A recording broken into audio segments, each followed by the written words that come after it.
минути ли казвате? До 10 минути, да. Да се представя какво мисля за омбудсмана. Нали това искате да кажете? Да, как ще се изпълнявате задълженията, ако ви изберем за омбудсмана? Готови сте да започваме? Един момент още малко.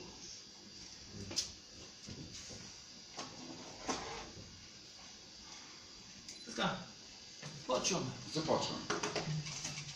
Да, днеска вестника тук, Врачански вестник, как му се води конкурент, са написали нещо. За нас, разбира се, и за една другата написала: врачани нямат нужда от омбудсман. Само че тя не знае какво представлява омбудсмана. Щом като не знае, няма смисъл да се обажда.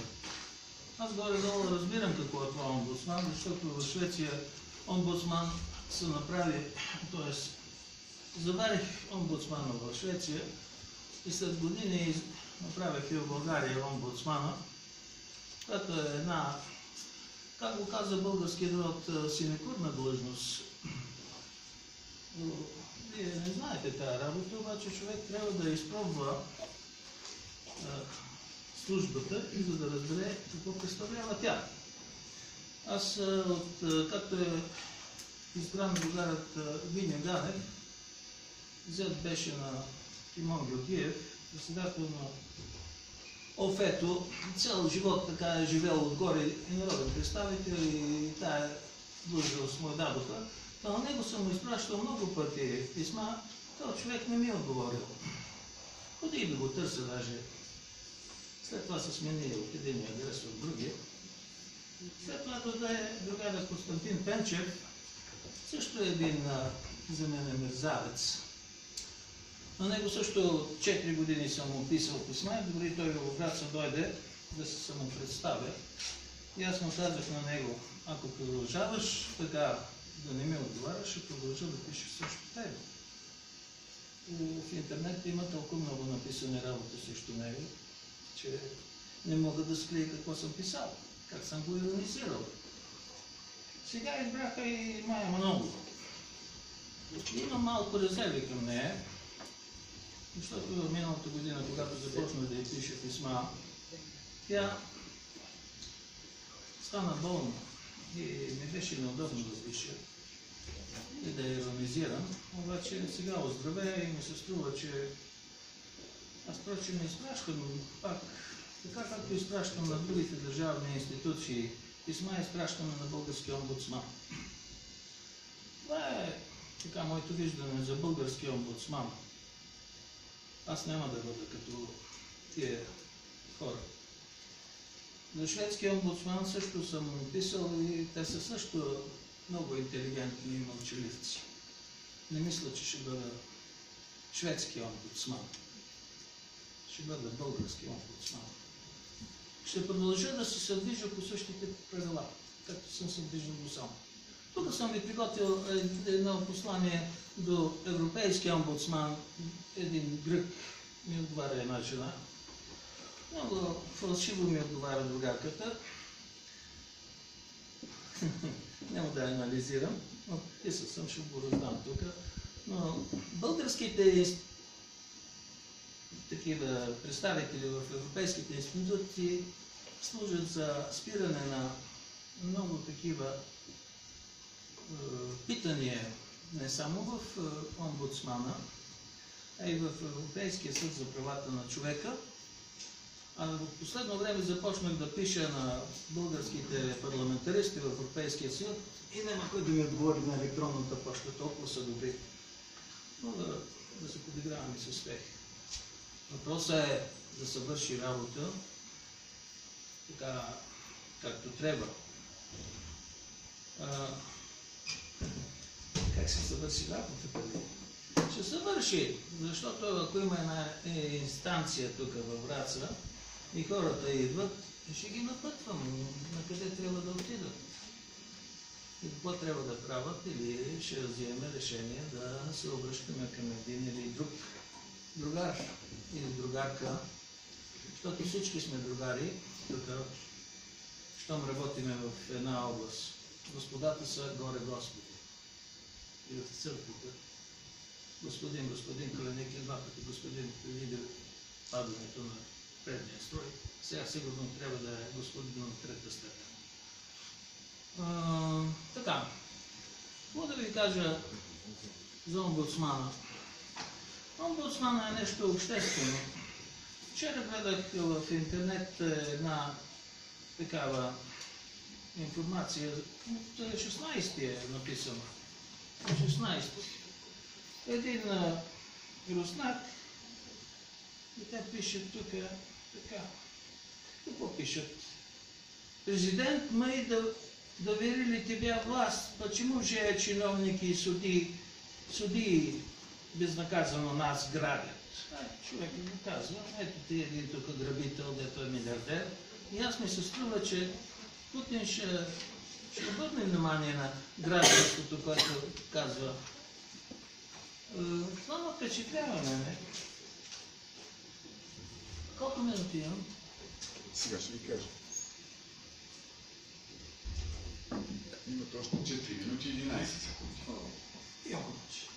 Знаете ли, 1981 година се кандидатирах за народен представител във Враца и написах 10 на точки, 9 точки съм написал. Това ще бъде моята платформа. Кандидатирах се 20 дена преди Тодор Живков да бъде представен от Димитровския район на София. По формата съм я написал тук, мога да ви я дам след това. Тя ще бъде имейл в интернет, съм поставил на моята страница. И тук отдавна съм започнал да се занимавам с обществените работи. Даже по-рано има от 1981 година, още 1979 година бях писал на Централния комитет на партията относно тогавашното вдигане на цените. Значи аз се занимавам с омбудсман много отдавна. Държа на линията на партията, която тя не изпълнява. А след това ме съдат. И така продължихме да се занимаваме. Те паднаха, аз си останах. Сега само пише книги за миналото. Ще един другар Левски беше казал нещо подобно. Ние всички, т.е. съдържаниците, се снимат с портретите на Левски и на Ботев. И като мине след това, забравят за какво е написал Левски там в своето тефтерче, дето е дал за последния грош да се обръсне. Тие работи трябва да се следват. Кое е по-различното, което вие, ако бъдете избран за омбудсман, ще съдействате на гражданите в сравнение с други изборни длъжности, като ще ви дам за пример Общински съвет, народни представители и кмета на общината. Кое ще е различното, в което вие ще съдействате, което в сравнение с тези изборни длъжности? Ами това въпрос е... Аз го вече отговорих. Вие... Тук кметството работи по един начин. Може да се направят ревизии на кметовете и на другарите общинари по някои въпроси. Ето един пример. Преди години имахме така гражданите право да се обаждат, точка 2, но след известно време тая точка 2 отиде точка последна, предпоследна и където се намират журналисти, извинявайте за думата Дж, журналисти, ТВ и разни други граждани, които като стоде последния човек, те се заминават. И каква е файдата от това, дето говоря аз или някой друг? Никаква. След това трябва да се прави ревизия на кметските. Вие сте като Конгреса на БКП. Напред гледаме с 5 години, с 20 годишен перспективен план, а не се връщат да видят какво са направили назад, да дадат отчет какво са построили. Какво има да се дострои и така нататък. Тук има много трески заделени на това Врачанско кметство. Първо трябва да се удари от кметството. Тия от съда, от прокуратурата, от полицията с най-ново престъпление зимата. Аз от Швеция съм направил толкова бум, дето вярвам, че всичките ме мразят. Но трябва да има ред и закон. Мен не ме интересува той оня. От цар до президент всичко ще сетем. За мен няма приятели.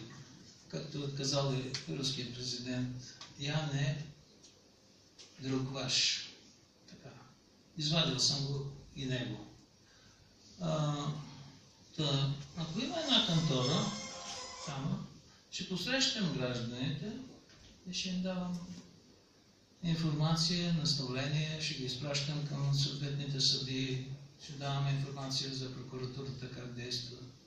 За тези номера, които се правят, всичко това, да съм го преживял, ще го предам на хората, това, което трябва да се знае. Аз и сега го правя това. И в затвора съм се занимавал с тази дейност, да пиша на затворниците писма, да им давам съвети в затвора по един или друг начин на казусите, които са осъдени, които се предстоят да се яват и така нататък. Тая работа си е вършила отдавна, много отдавна. Се финансирате и как ще структурирате финансирането на дейността си? По какъв начин, с какви детайли? За мен ли как ще се финансира? Това е дейността на омбудсмана. Как ще финансирате, ако сте избрани за омбудсмана?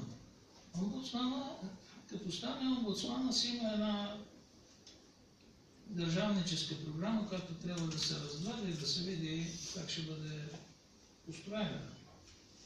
Как ще бъде нагласена сега, аз мога да ви дам отговор на този въпрос. Като трябва да се срещнем, да кажем, с главния началник Майя Манолов в този момент и нейната заместничка, бивша министърка също, която съм също писал в България неща, да бъда грешен, а и неща, врачанските мозовири да ми речат: о, то взима и пари от Враца, от България. Да избегнем тази работа.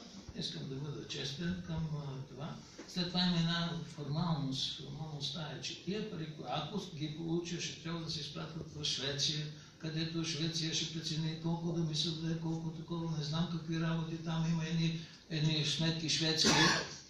И след това е безпредметно. Нека да бъдем по-откровени, нека да бъда като шведската така депутатка в Европейския съюз, която преди 8 години каза, че тя се отказва от половината от заплатата и ще дава на социалните. Така. И аз се запитах 2 пъти в тия 8 години: даваш ли пари? И тя пред обществото каза: да, половината. Това е. Или се оплаква, че кмета желая да събори негова постройка, като ми носи заповед, издадена от кмета за премахване на въпросната постройка.